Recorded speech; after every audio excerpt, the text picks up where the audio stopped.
Bismillahirrahmanirrahim. Assalamualaikum warahmatullahi wabarakatuh. Ashadu an la ilaha illallah, ashadu anna Muhammad Rasulullah. Allahumma sholli ala sayyidina Muhammad wa ala ali sayyidina Muhammad. Kama sholaita ala sayyidina Ibrahim wa ala ali sayyidina Ibrahim. Bil alamina innaka hamidum majid. Alhamdulillah, kita lanjutkan kajian-kajian kita sebagaimana waktu-waktu yang lalu ya. Ini aku baru agak seger tadi malam, pulang malam karena ada tamu dari Jakarta, yaitu seorang ibu. Beliau dulu dosen bahasa Inggris, kemudian karena ya sudah masuki usia tua, pensiun, dan sekarang aktif di dunia dakwah virtual ya, khususnya comparative religion. Dan beliau itu kalau menggunakan istilah beliau, ilmunya itu bersanad. Kalau aku kan tidak bersanad. Ngaji kemana-mana, ngambil sana, ngambil sini, dipahami, dirangkai menjadi sebuah pondasi pemikiran. Jadi ada bangunan yang baru gitu ya. Kalau beliau itu bersanad, yang maksudnya bersanad itu oleh beliau itu begini. Beliau berguru langsung ke seseorang rabi, yaitu rabi Yahudi, namanya Rabi Tufia ya. Jadi ada kok itu di YouTube. Jadi langsung gitu, beliau muridnya, sehingga dari referensi pengetahuan, ibunda kita ini punya kelebihan tentang Yahudi gitu ya. Tentang Yahudi, karena beliau berguru langsung terhadap seorang rabi. Di diskusi itu ya, diskusi yang ngobrol ya santai ya namanya ada tamu gitu ya. Ya kita lepas lah, nggak terlalu serius ngobrolnya. Aku jadi penasaran dan aku sempat tanyakan itu tentang selama ini bagaimana sih orang Yahudi itu memahami sebuah diksi ehad itu. Ternyata Yahudi itu memahami diksi ehad itu ya satu, bukan kesatuan. Sebagaimana kita Islam memahami ahad ya. Jadi kalau sema Yahudi itu ya berbunyi sema o Israelu Yahweh Elohenu Yahweh ehad. Itu yang disampaikan Kanjeng Nabi Musa, atau mereka bilang Moses, dan itu juga yang disampaikan oleh Kanjeng Nabi Isa. Jadi diambil dari sana, disampaikan lagi. Sema o Israelu Yahweh Elohenu Yahweh ehad juga ya. Lalu disampaikan lagi oleh Kanjeng Nabi Muhammad ya, kul huwallahu ahad. Jadi semua para nabi itu menyampaikan bahwa Allah itu ahad, ehad. Itu cuman dialek aja ya, dialek Ibraniun dan Arabiun ya, ehad, ahad ya. Dan ternyata orang-orang Israel itu memahami ehad itu sebagaimana kita memahami ya satu, bukan kesatuan. Jadi kalau kita lihat ke sana, Israel yang notabene itu Yahudi lewat Kanjeng Nabi Musa, Allah itu ya ehad, sudah tidak perlu ada lagi bersulap kata, bersilat lidah, ndak ada. Filsafat ndak boleh masuk ke sana. Filsafat itu kan pinter-pinteran ngomong orang aja ya. Jadi sudah ndak perlu, karena itu qot'i dia, bukan istihadi. Jadi Allah itu satu ya, sebagaimana tekstualnya satu gitu ya. Begitu juga 750 tahun kemudian Kanjeng Nabi Isa lewat Nasraninya itu menyampaikan ya sama, Sema o Israelu Yahweh Elohenu Yahweh Ehad. Ya, sama. Baru nanti kemudian di dunia kekristenan lah kata ehad itu diterjemahkan dengan melakukan tahrif yang aku sudah bilang kemarin, ya.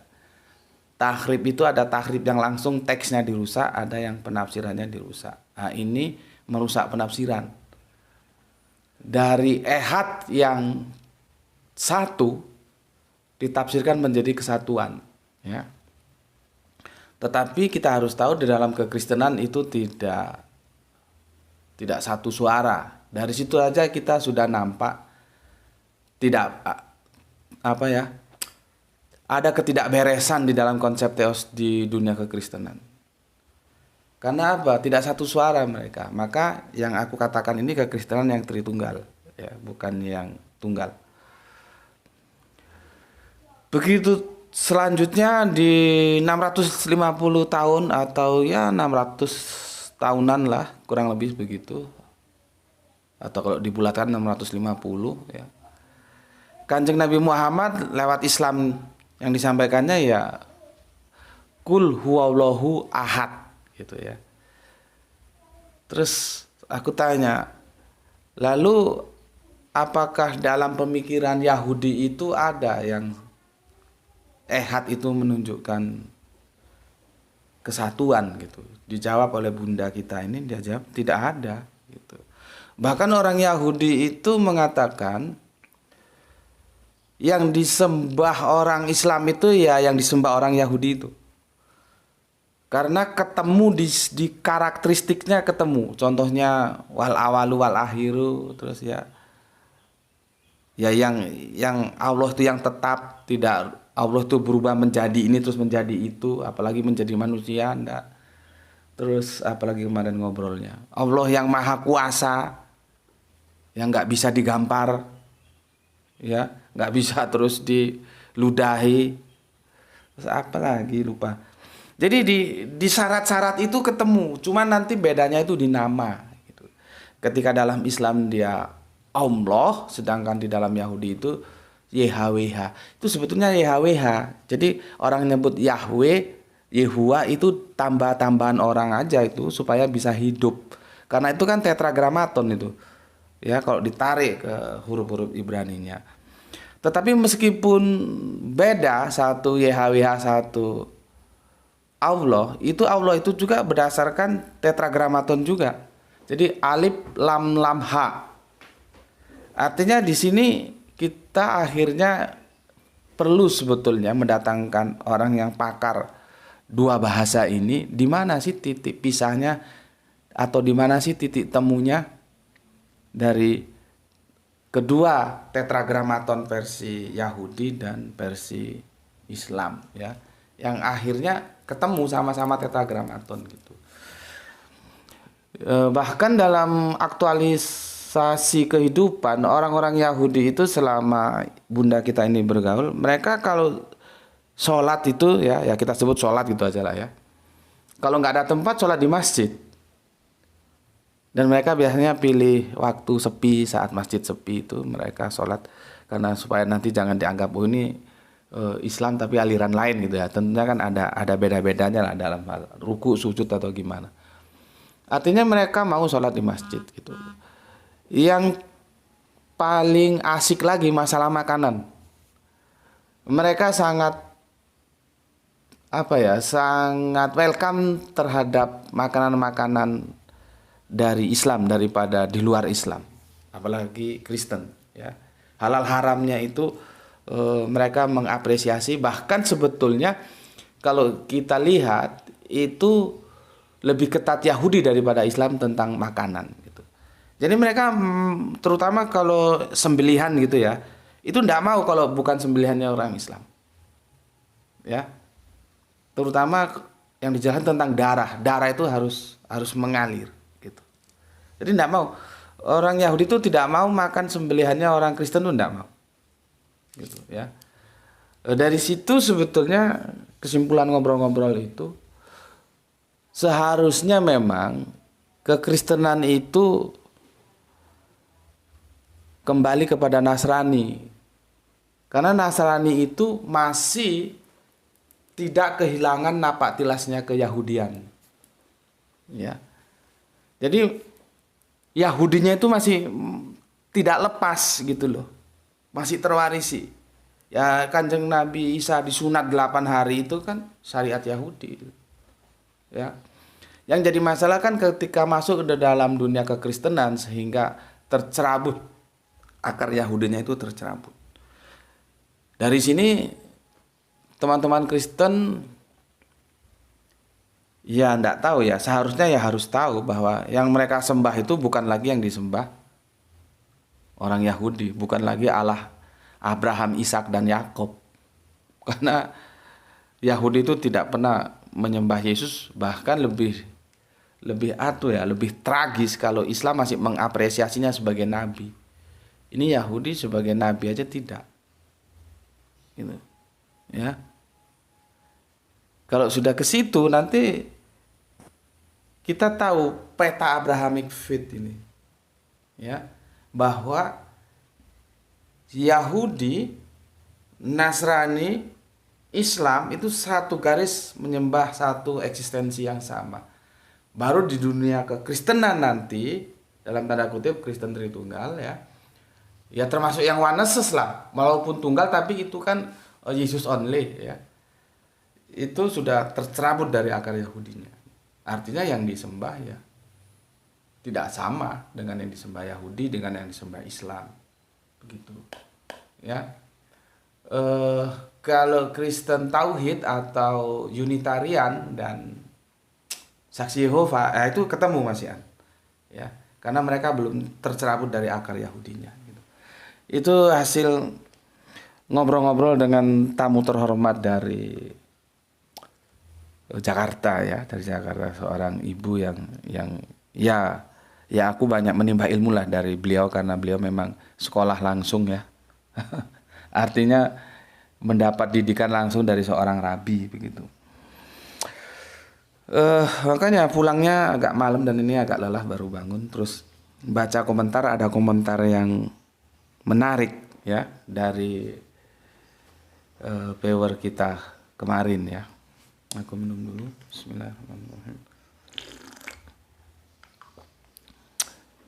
Ini unggahan yang kemarin itu sudah 19 jam masih mampu meraup belum 8 687. Berarti lambat ya. Seandainya ini 1000 bisa langsung kita unggah lagi lanjutannya gitu ya. Maka cepat-cepat dipenuhi 1000 supaya kita cepat menyelesaikan ini karena ada hal lain yang mampu kita kaji ya. Nanti kalau ini sudah 1000 aku akan menjelaskan tentang surat 30-30 ya.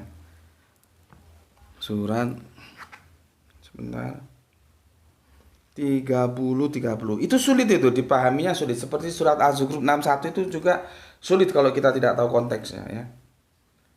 Surat 30 coba kamu buka Al-Qur'an.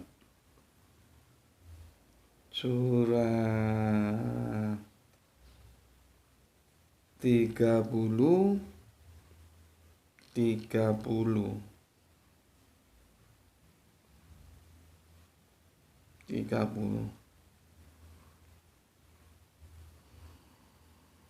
Nah ini, maka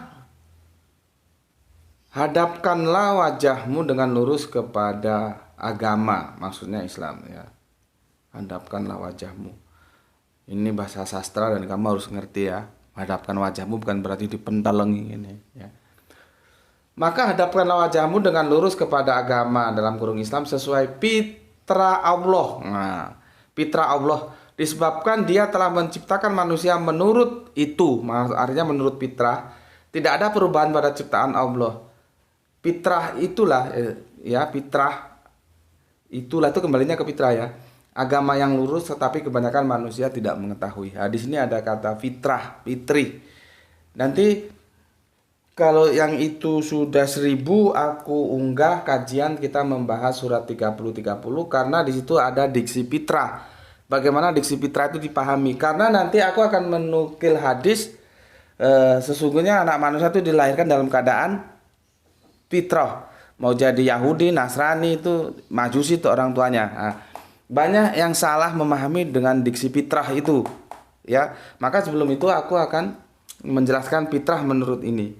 Apa sebetulnya fitrah itu, ya? Baru nanti kita tutup di sini. Jadi setelah nanti yang kemarin dapat 1000, ya, kita unggah yang menjelaskan ayat Ar-Rum ya 30 itu tentang fitrah, baru kita masuk kedua, langsung kita tutup nanti ini ya. Kita tarik kesimpulan iman itu diajarkan atau diwariskan.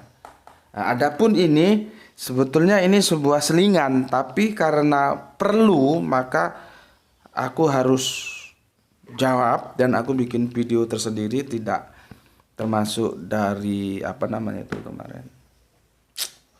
Mampir ngombe ya, supaya lebih fokus ya. Ini menarik ini pertanyaannya ya. Aku hapus ini. Maka aku beri judul aja. Aku kasih tajuknya itu pesona ya. Quran surat Al-A'raf surat 7 172. Ini aja judulnya ya. Oke. Seperti yang aku bilang tadi malam pulang malam ya, terus ya lelah gitu. Sempat juga kemarin sebelum menemui tamu mampir ke dealer Sony ya, tanya-tanya kamera. Waduh, ternyata gawat. Kamera yang seperti aku inginkan itu, karena kan kamera yang ada itu kalau untuk shooting dia keluarnya bukan MP4 formatnya. Biasanya MPEG atau MTS, dan itu masih merepotkan juga.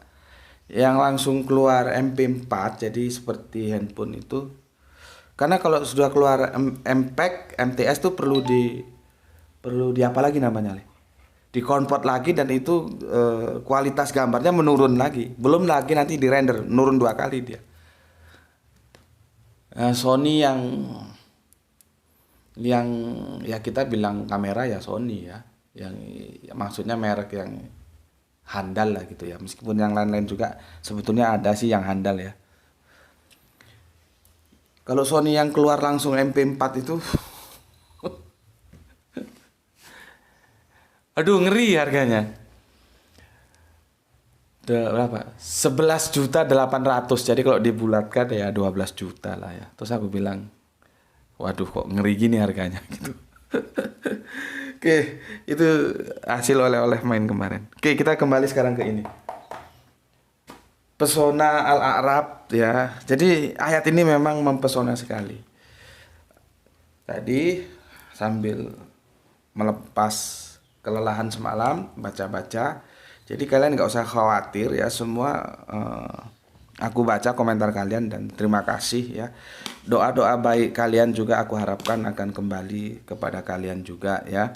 Begitu juga jangan lupa kita mendoakan bapak-bapak, ibu-ibu, saudara-saudara kita, mas-mas, mbak-mbak yang telah memberikan kontribusinya sebagai langkah mengambil bagian dalam dakwah ini. Semoga itu menjadi catatan langit dan menjadi amal soleh bagi mereka semua, karena mereka membantu jalannya dakwah ini sehingga kita masih tetap bisa ngaji bareng. Oke, ini pertanyaannya dari Bondowoso. Ini dari Bondowoso ya, Mas WJ. Oke, Mas WJ tinggal di Bondowoso mana? Aku kalau ke Bondowoso itu biasanya lewat Arak-Arak daripada lewat Situbondo, terlalu jauh ya. Aku lebih senang lewat Arak-Arak dan memang berputar-putar jalannya seperti daerahku, daerah Pujon. Kalau mau ke Kediri itu juga berputar-putar. Ini Bondowoso ini kota tape dan kotanya sangat asik ya. Ini cocok untuk para pensiun-pensiun itu ya, yang sudah tidak aktif, tinggal di Bondowoso itu enak karena adem ayem kotanya. Dan untuk teman-teman semuanya, kalian semua kalau main-main ke arah Kemana tuh? Timur ya? Bondowoso. Wetan tuh apa nih? Timur. Bahasa Jawa nggak ngerti. Arah timur. Kalau main-main ke timur mulai masuk kota Probolinggo, jangan lupa sebelum kita masuk, lepas dari Pasuruan masuk Probolinggo itu kalau ada pertigaan ya. Masuk kota Probolinggo. Kalau lurus itu ke kota Probolinggo, kalau terminalnya itu kita belok ke kanan dulu. Terminal kota Probolinggo. Jadi pertigaan. Nah, sebelum di pertigaan masuk kota Probolinggo ya, itu di sebelah, kalau dari Pasuruan, kalau dari Malang juga, itu di sebelah kiri ada bakso Edi. Bakso Edi. Saat ini ya, aku recommended kepada semua teman-teman untuk mampir ke bakso Edi apabila memang ada kunjungan jalan-jalan atau rekreasi ke arah timur ya, ke Kulon. Itu bakso saudara kita ya, beliaunya juga Mas Edinya itu sangat peduli dengan kegiatan-kegiatan dakwah ya. Jadi aku recommended, silahkan mampir. Dan karena aku merekomended, itu bukan saja karena Mas Edinya itu sangat peduli terhadap membantu gerakan-gerakan dakwah, juga secara cita rasa gitu ya, atau kalau dalam keislaman kita memenuhi halalan toyiban, bukan hanya halal ya. Kita biasanya makanan itu yang diperhatikan halal, padahal nggak demikian. Al-Quran itu mengatakan halal dan toyib, jadi halalan toyiban. Jadi cita rasa baksonya oke dan dia memenuhi standar halalan toyiban. Ya jelaslah pejuang kok bikin makanan nggak halalan toyiban, kan ya nggak mungkin ya. Karena beliaunya ini sangat aware, sangat peduli terhadap kegiatan-kegiatan dakwah, dan beliaunya sangat mudah untuk memberikan bantuan ya. Jadi tidak segan-segan membantu gitu. Aku recommended supaya mampir ke bakso Edi sana ya. Sekalian bersilaturahmi. Orangnya enak, diajak ngobrol enak tentang dakwah, tentang apa gitu. Santai aja, nggak usah terlalu serius gitu ya. Namanya bakso Edi. Oke Mas WC Bondowoso ya. Pertanyaanmu itu menggelitik gitu. Bismillahirrahmanirrahim. Sehingga merangsang aku untuk menjawabnya. Dan ini penting pertanyaannya, supaya teman-teman semuanya juga bisa memahami Quran surat Al-A'raf surat 172 itu dengan penuh pesona, ya, mempesonakan ini ayat.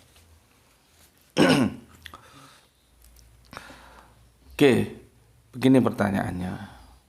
Assalamualaikum warahmatullahi wabarakatuh. Waalaikumsalam Mas WJ di Bondowoso ya. Terima kasih Gus Betik sudah sering mendengarkan kajiannya, tapi baru sekarang komen di sini. Semoga Allah selalu memberikan kesehatan dan kekuatan kepada Gus Betik sehingga channel ini tumbuh berkembang. Terima kasih Mas atas kebaikan doanya, dan semoga kebaikan itu berkembali kepada Anda dan keluarga. Izin bertanya Gus, sebenarnya komen untuk video yang kemarin tapi terlambat. Oke, enggak apa-apa Mas. Ya, yang penting kalau memang itu perlu ya. Terlambat juga monggo lah, enggak masalah. Ini dia mengajukan 3 pertanyaan. Yang pertama, penjelasan Gus yang saya tangkap adalah bahwa ayat 172 ini menjelaskan bahwasannya Allah mengambil kesaksian kepada umat manusia dengan manusia itu mengucapkan 2 kalimat syahadat. Apa benar kesimpulan saya Gus? Pertama ya. Yang kedua, apakah ayat 172 ini, maksudnya Al-A'raf, hanya berlaku kepada seluruh umat manusia, Bani Adam, atau hanya kepada umat Islam, umat yang bertauhid saja? Karena kalau ayat ini ditujukan ke seluruh umat manusia, Bani Adam, kapan manusia, dalam kurung jika kafir bersaksi bahwa Allah adalah Rabbnya?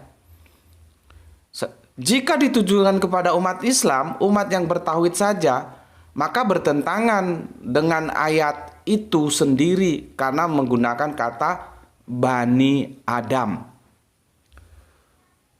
Itu yang kedua. Yang ketiga, bagaimana menyambungkan ayat 172 dengan ayat setelahnya, maksudnya 173 ya. Karena sejauh pemahaman saya bahwa yang beralasan orang tua kami yang membuat kami syirik adalah juga yang bersaksi bahwa Allah adalah Robnya. Jika demikian berarti pertanyaan yang kedua itu untuk semua umat manusia. Mohon pencerahannya Gus.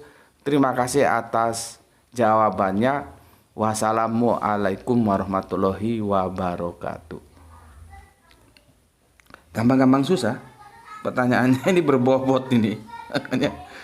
Makanya aku tergelitik untuk menjawabnya ya. Dan Bondowoso itu juga ada sebuah pondok di sana ya. Jadi artinya ya daerah santri juga lah ya. Jadi kalau aku menjelaskan terhadap seseorang yang itu asalnya daerah santri ya ngeri-ngeri sedap juga ya. Daerahnya orang-orang pintar, banyak ada beberapa pondok di Bondowoso itu ya.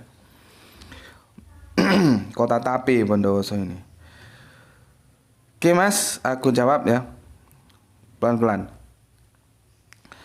Yang pertama ini pertanyaannya begini.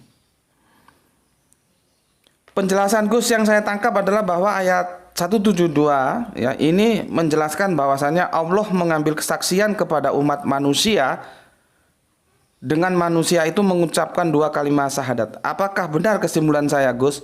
Benar dalam tanda kutip. Ya, benar begitu. Tapi masih ada dalam tanda kutip. Artinya ada yang perlu aku jelaskan. Benar tapi dalam tanda kutip. Tanda kutipnya itu di mana? Tentang kalimat syahadatnya itu dua ya.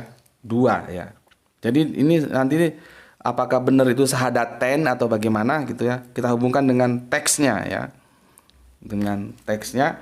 Karena kalau kita hubungkan dengan teksnya itu Nabi kan tidak tersebut di situ ya. Coba kamu buka di surat 7-nya itu ya, masuk ke teks Arabiunnya ya, surat 7 172 itu ya. Wa is akhoza robbuka mim bani adam min juhurihim juriyatahum wa asihadahum ala angpusihim alastu birabbikum. Ya, qalu bala sahidna ang takulu yaumal kiamati inna kunna an haza ghafilin. Di situ tidak muncul tentang nabinya ya. Makanya yang aku bilang betul dalam tanda kutip. Ya, nanti ada yang perlu aku jelaskan lagi ya. Tapi betul. Tapi dalam tanda kutip masih annya. Karena apa? Di teks yang surat yang 172 dari surat Al-A'raf itu tidak muncul tentang kesaksian terhadap Nabi ya, tapi terhadap Allah ya. Bukankah aku ini Robmu? Mereka menjawab, betul, dan kami bersaksi gitu ya. Makanya itu satu kesaksian atau dua kesaksian itu ya. Nah, nanti itu aku jelaskan. Yang kedua, ini juga kalau kita tidak tahu apanya, konteksnya mumet kita ya. Karena memang seperti yang dijelaskan dalam pertanyaan Mas dari Bondowoso ini terkesan menjadi kontradiktif dia. Ya. Yang kedua, apakah ayat 172 ini hanya berlaku kepada seluruh umat manusia, maksudnya seluruh Bani Adam, atau hanya kepada umat Islam, umat yang bertauhid saja? Artinya umat-umat yang terdahulu tidak. Karena kalau ayat ini ditujukan kepada seluruh umat manusia, maksudnya Bani Adam seluruhnya, kapan manusia, jika kafir, maksudnya yang kafir itu bersaksi bahwa Allah ada Robnya, padahal dia kan kafir kan. Jika ditujukan kepada umat Islam, ya umat yang bertauhid saja, maka bertentangan dengan ayat itu sendiri karena menggunakan diksi narasi Bani Adam. Bertentangan dia. Terus gimana ini jawabnya? Ya. Teman-teman, kalau yang masih kurang jelas dengan pertanyaan yang diajukan oleh saudara kita ini bisa lihat di komentar ya, komentar yang kemarin. Komentar yang kemarin mampir ngombe ya, Li. Di mampir ngombe yang kemarin tanggal 30 kemarin ya. Bismillahirrahmanirrahim. Gimana ini ya? Oke, coba aku jelaskan. Kebetulan aku ini pernah jadi sales sepatu. Jadi aku kalau jual sepatu itu dari pintu ke pintu gitu Mas ya. Itu waktu aku mendekati sudah wisuda ingatku. Sudah wisuda ya. Jadi ya memang itu takdir Allah lah begitu ya. Mendekati wisuda, sampai aku wisuda itu bisnis orang tuaku itu bisa dikatakan menurun drastis ya. Nggak tahu apakah itu mungkin kamu sudah nggak biayai anakmu lagi, terus bisnismu aku kurangi, apa kira-kira Allah berkehendak begitu, nggak tahu aku ya. Tapi ketika aku menjelang wisuda ya, insinyur itu zamanku, itu bisnis orang tuaku itu turun dan itu drastis. Itu yang pertama. Yang kedua ya karena sudah wisuda kan, masa mau minta wesel terus ya. Dulu belum ada ATM, zamanku masih wesel. Itu dikirim dari Sumatera itu 1 minggu baru sampai. Akhirnya ya itu aku dipercayai, dikasih amanah oleh teman kuliah juga, dia dari ujung pandang, cuman dia anak pejabat gitu ya. Jadi dia yang kulaan, yang borong sepatu di pabrik daerah Sidoarjo sana, dan aku yang masarkan di sini dari ya namanya jualan dari pintu ke pintu gitu. Aku pernah lakukan gitu. Jadi ya biasalah ya. Suka duka. Ya. Nek iyo mosok ora, nek ora mosok iyo. Yang penting sudah berusaha dan biarkan takdir dan doa bertarung di langit ya. Dan jualan nasi yang aku bilang kemarin itu, ya aku ya pernah ya jual nasi. Itu kira itu sudah lahir tapi masih belum 2 tahun gitu ya. Ya itu namanya jualan nasi, dijajakan dari pintu-pintu 5.000 gitu ya. Intinya aku pernah jualan, pernah jadi sales lah ya. Sales ya. Ini sales Mas. Ini dia menjual produk. Katakanlah apa ya? Sepatu lah seperti tadi aku. Sepatu. Ya. Karena aku untuk menjelaskan ini nggak bisa kalau nggak menggunakan analogi, nanti kalian bingung ya. Jadi aku pakai analogi pengalamanku aja ini ya, jual sepatu. Ini sales. Ya. Ini kita jual. Ya. Jual. Kita jual. Kita pasarkan ya. Kita jual, kita tawarkan. Pertanyaannya, penawarannya ini diberikan kepada siapa? Ya. Kita sales, produk kita sepatu. Sepatu ini kita jual atau kita tawarkan, ya. Itu kepada siapa? Tentunya kepada semua publik kan? Publik artinya semua ya.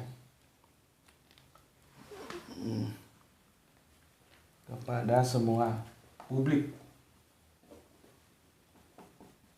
Ini kan? Nih. Ya, kepada semua publik. Kita tawarkan. Ya. Pertanyaannya, apakah semua publik itu membeli sepatu kita? Tidak kan? Ini hanya pembeli aja lah, pembeli gitu ya, yang membeli gitu. Oke, ya. Di sini ya, Ini ditawarkan kepada semua publik. Tapi di sini terjadi transaksi enggak? Ini nampak lihat di sini, coba lihat. Terjadi lihat dulu, Bapak. Nampak? Di sini terjadi transaksi tidak? Ini ditawarkan, tidak kan? Transaksinya itu terjadi di sini kehadap pembeli. Ini transaksi. Gitu loh, Mas. Ya. Mana yang merah? Paham sini ya? Sales ya, produknya sepatu ini dijual. Lalu ditawarkan kepada semua publik. Akhirnya nanti dari publik ini tidak semua, pasti lah tidak semua publik yang ditawari itu mau membeli enggak. Ya. Akhirnya tersisi, ada yang beli ada tidak. Nah, ini yang pembeli. Ini publik. Nah, kalau kepada publik itu dia ditawarkan.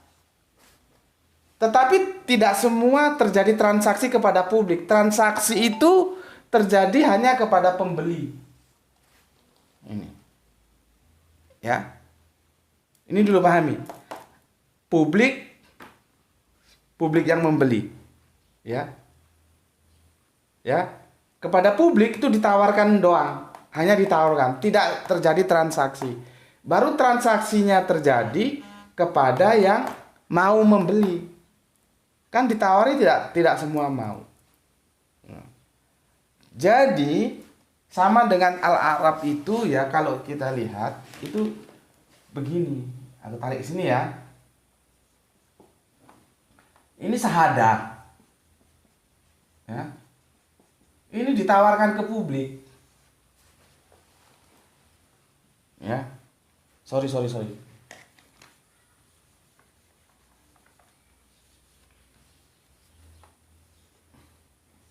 Nih, tauhid ya.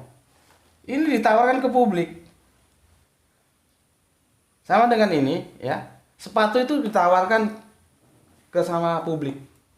Tapi apakah semua itu melakukan transaksi? Tidak, yang melakukan transaksi adalah yang membeli. Begitu juga akhirnya syahadat, kesaksian itu kepada yang membeli, kalau di sini kepada yang menerima. Gitu loh, Mas. Jadi yang bersaksi nanti itu yang mau menerima. Warna merah mana nih? Ini, Mas. Dia di syahadat, tauhid itu ditawarkan kepada semua Bani Adam. Ya. Nanti Bani Adam itu terpisah dia, ada yang menerima, ada yang menolak. Ya. Di sini dia prosesnya. Kemudian yang menerima itulah yang melakukan transaksi, kalau di sini melakukan syahadah, kesaksian. Bahwa bukankah aku ini Robmu? Iya, kami bersaksi. Itu yang menerima ini. Kalau yang kafir-kafir yang menolak tidak, dibiarkan saja. Ya. Kesaksian itu di sini terjadi. Transaksi itu juga di sini. Sama dengan sepatu, itu kita tawarkan, transaksi itu hanya terjadi terhadap pembeli. Kalau di sini pembeli itu ya penerima, yang menerima syahadat. Penerima gitu ya. Kan ketika kebenaran itu disampaikan, nanti sami'na itu ada yang dua. Ada sami'na atokna, sami'na asoina. Ini yang sami'na atokna. Gitu, Mas. Ya.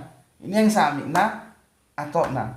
Ditawari tauhid kepada publik, publik terbelah menjadi dua, ada yang menerima, ada yang menolak. Kesaksian itu bagi mereka yang menerima. Diambil kesaksian itu. Maka ya yang diterjemahkan akhoja mengeluarkan itu salah.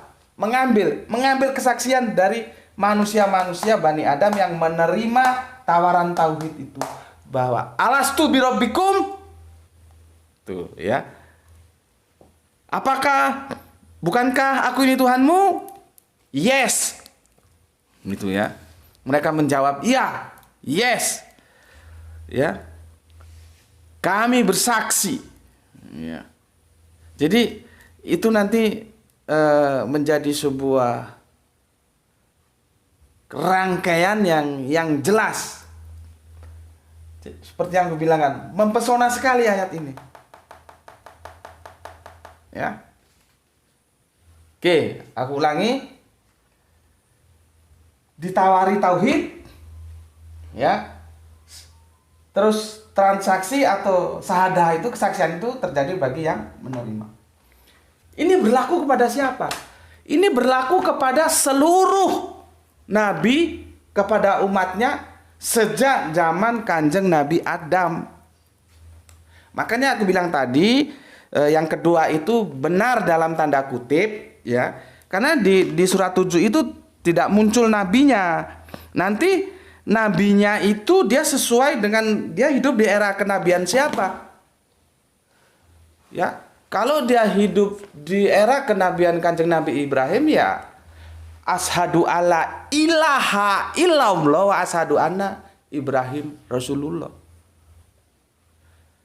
Ke zaman Musa, ashadu alla ilaha illallah ashadu anna Musa Rasulullah. Di zaman Isa, ashadu alla ilaha illallah ashadu anna Isa Rasulullah. Di zaman Kanjeng Nabi Muhammad, ashadu alla ilaha illallah ashadu anna Muhammad Rasulullah. Begitu. Jadi Allahnya itu tetap, ya. Allahnya itu tetap, nanti nabinya itu dia disebut syahadatain kan karena kesaksian terhadap Allah dan nabinya, ya. Makanya aku bilang tadi, pertanyaan yang pertama itu jawabnya benar dalam tanda kutip, karena nanti itu syahadat itu bukan hanya kepada Allah tapi nabinya. Nah, nabinya nanti itu kamu hidup di zaman Nabi siapa? Kita hidup di zaman Kanjeng Nabi Muhammad. Maka syahadat kita ya syahadat seperti yang biasa kita ucapkan waktu sholat itu, ya. Kalau itu ditarik ke Kanjeng Nabi yang lain, ya itu tinggal nabinya aja yang berubah, gitu. Ya, ini akan bersesuaian dengan hadis yang sudah sering kali aku ucapkan bahwa jauhar atau kata-kata jauhar itu berlian, ya. Kata-kata yang berbobot dari semua para nabi itu yang berapa ribu, 100 berapa ribu kemarin itu, ya. Nanti coba dibuka lagi hadisnya.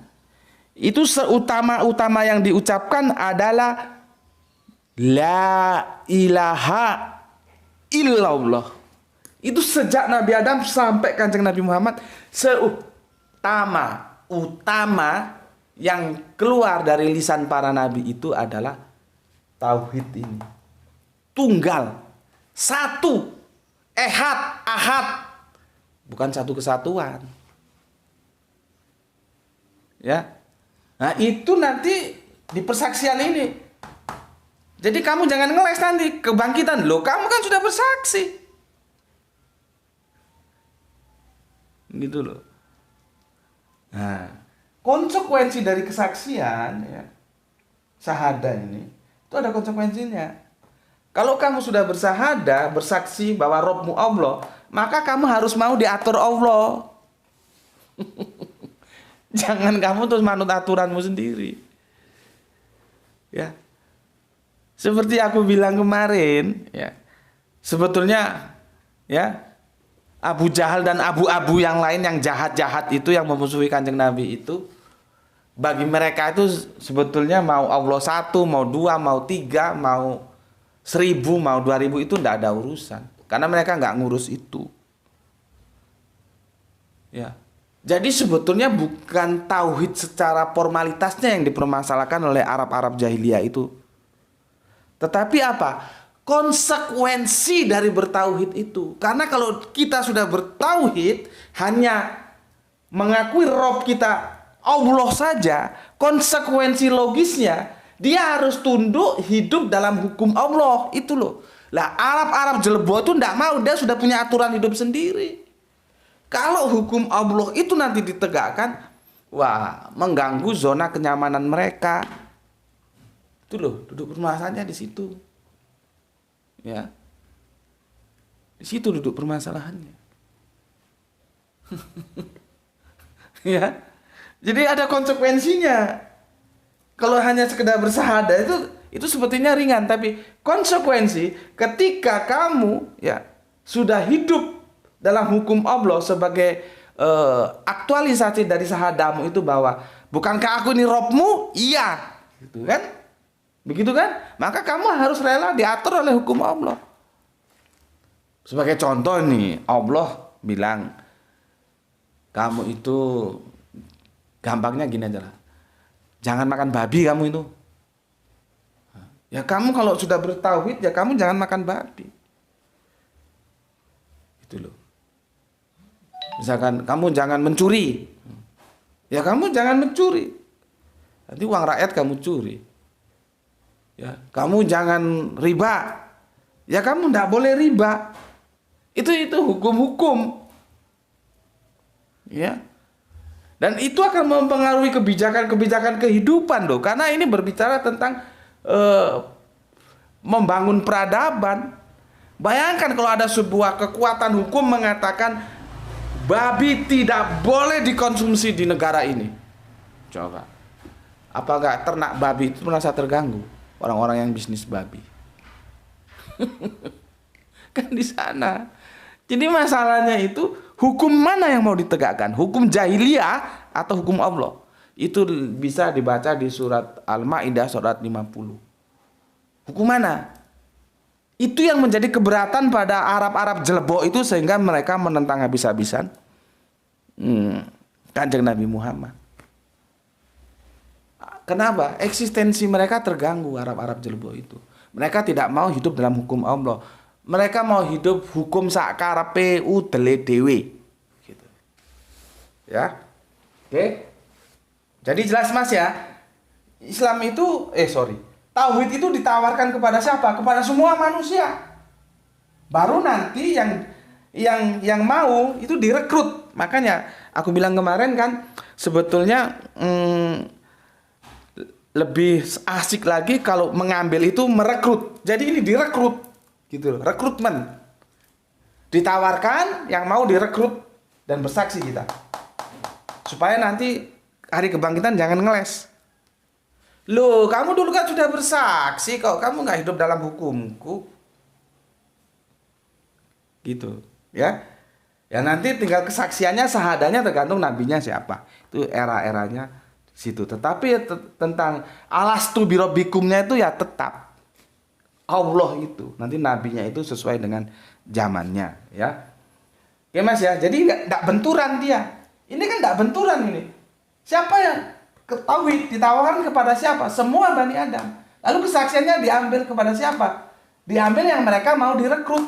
Yang enggak mau ya sudah ya, itu kafir enggak usah diurusi, memang kafir kok apanya lagi. Sudah jelas hitam putih. Nah, kalau kamu harus sudah bersaksi, harus setia terhadap kesaksianmu itu. Ya, harus setia. Oke, jadi di sini tidak benturan. Ya. Oke. Itu yang nggak tahu lah ya, tapi harapanmu sudah jelas lah ya. Apakah kurang jelas penjelasanku? Oke.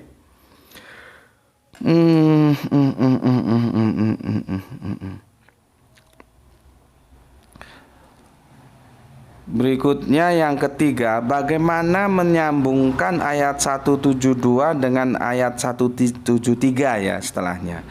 Karena sejauh pemahaman saya bahwa yang beralasan orang tua kami yang membuat kami syirik adalah juga orang yang bersaksi bahwa Allah itu Robnya. Waduh, bagaimana ya? Yang bersaksi Allah itu Robnya, tapi orang tua kami syirik gitu ya. Jadi demikian berarti pertanyaan yang kedua itu untuk semua umat manusia. Top, betul Mas. Pertanyaan kedua itu sudah aku jawab. Untuk semua umat manusia ditawarkan tauhid ini. Tapi yang direkrut ya, yang di akhoza gitulah ya. Yang direkrut ya, bukan yang dikeluarkan ya. Itu yang mau diambil kesaksiannya ini gitu. Betul Mas? Betul, jadi yang semua umat manusia Bani Adam itu ditawarkan. Nanti yang direkrut ini yang mau, yang menerima ya. Jawabannya begini Mas. Kalau kita tarik dari 173 ke 174 ya. Sebentar. 172 ke 173 Mas ya. Kan begini 173.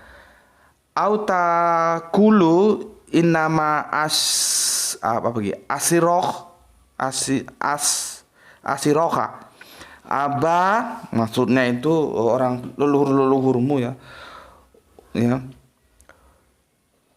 Una min qablu, ya sebelum bapak-bapak kamu, wa kuna zuriatam mim ba'dihim afatuhlikuna bima fa'alal mubtilun. Ya. Atau agar ya, ini kan nyambung ke atasnya ya. Kan begini, potongan ke atasnya yang terakhir kan begini ya. Sesungguhnya itu kami lengah terhadap persaksian ini maksudnya ya. Itu nggak bisa jadi alasan.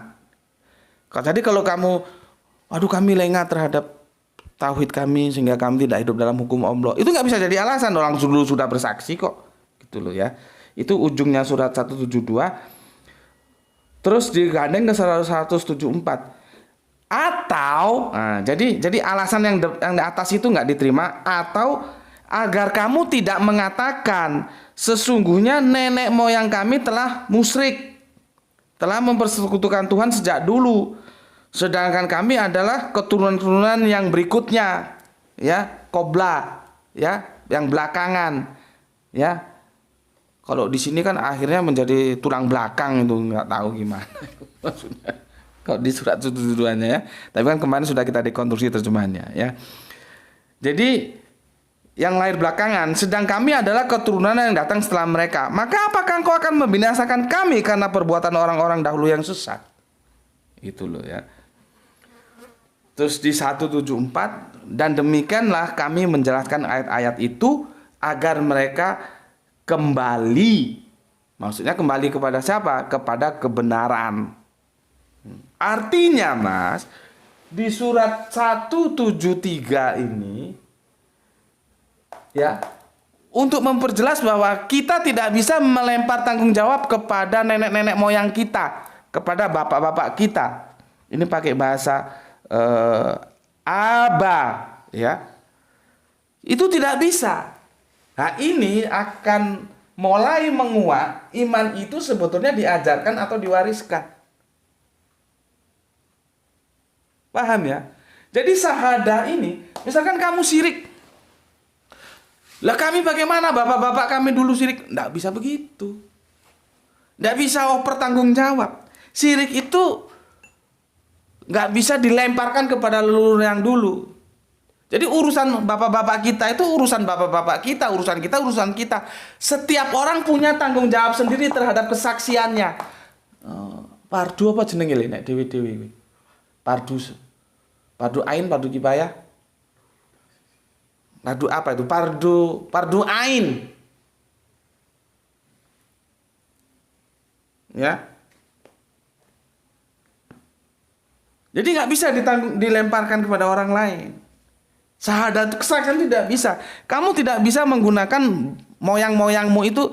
Lah mereka dulu itu bersyirik gitu ya. Lihat ini kalimatnya. Agar kamu tidak mengatakan. Jadi supaya kamu tidak berargumentasi. Sebenarnya nenek moyang kami dulu syirik gitu loh. Sedangkan kami hidup di belakang mereka.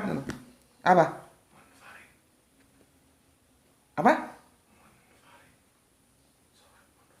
Oh, bukan itu maksud Bapak. Sholat munfarid itu kan sholat lawannya sholat jamaah. Enggak loh, sholat itu fardu apa? Fardu ain itu. Kamu harus pinter lah. Coba fardu apa sholat itu? Fardu ain.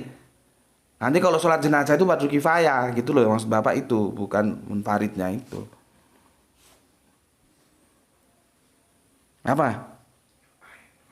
Fardu ain itu apa? Sholat kan? Itu yang Bapak maksud, bukan munfarid. Kalau munfarid itu sholat sendiri, nanti lawannya sholat jamaah gitu loh.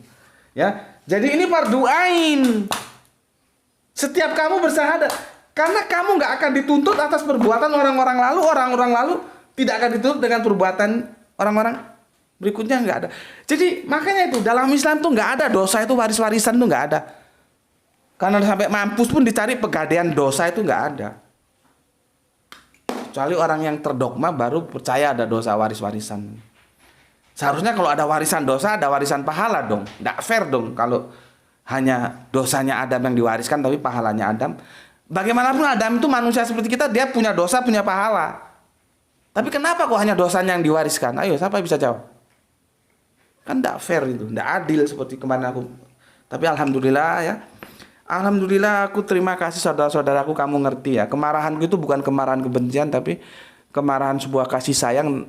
Tapi ya karena aku ini orang jalanan, gayaku ya seperti itu ya. Tapi alhamdulillah itu Mas MX terus Mbak siapa itu yang dari Demak itu bisa memahami ya. Alhamdulillah aku suka, aku mencintai kalian. Semoga kalian itu selalu dimuliakan oleh Allah. Begitu juga saudara-saudaraku yang lain yang ada dalam kajian ini dimuliakan oleh Allah gitu ya.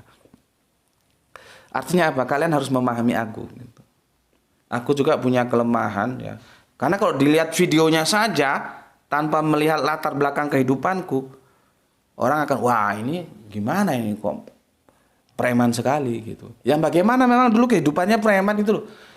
Aku ini bukan hidup di pondok, jadi kalau mau halus-halusan nggak bisa. Ngomong A, B, B, merah, hitam, putih, abu-abu itu nggak masuk aku. Ya, tapi alhamdulillah saudara-saudaraku bisa memahami itu wujud cinta kasihku pada kalian supaya kita nanti terselamatkan dari dunia sampai akhirat. Ya, kalaupun ada mulut-mulut anjing lain yang berkomentar ya sudahlah biarin saja. Ya. Biarkan apakah anjingnya akan tetap menjadi anjing atau dia berusaha merubah diri menjadi manusia. Itu kan ya hak dia, kita tidak perlu. Jangan terlalu dihiraukan yang gitu-gitu, biasa aja ya. Oke, terima kasih ya Mbak, ya Mas ya. Bisa memahami. Makanya itu ya, keterbatasan komunikasi virtual seperti itu. Seperti ini, kalau nggak pandai-pandai aku menjelaskan, tapi kan aku nggak mungkin menjelaskan setiap unggahan video ya. Bahwa karakter seperti itu jangan dipahami marah-marah, ngamuk-ngamuk, enggak. Ya memang begitu mereknya gitu. Orang Jawa bilang ciri wanci ginowo mati gitu, ya. Oke, kita kembali ke sini ya. Ini artinya ini sebetulnya sudah menjawab iman itu tidak diwariskan tapi diajarkan. Maka kamu mencari ilmu tentang tauhid itu. Nah, mencari ilmu tentang tauhid itu ketika kamu sudah akil, sudah balik. Gak mungkin bayi keluar langsung bertauhid, beriman.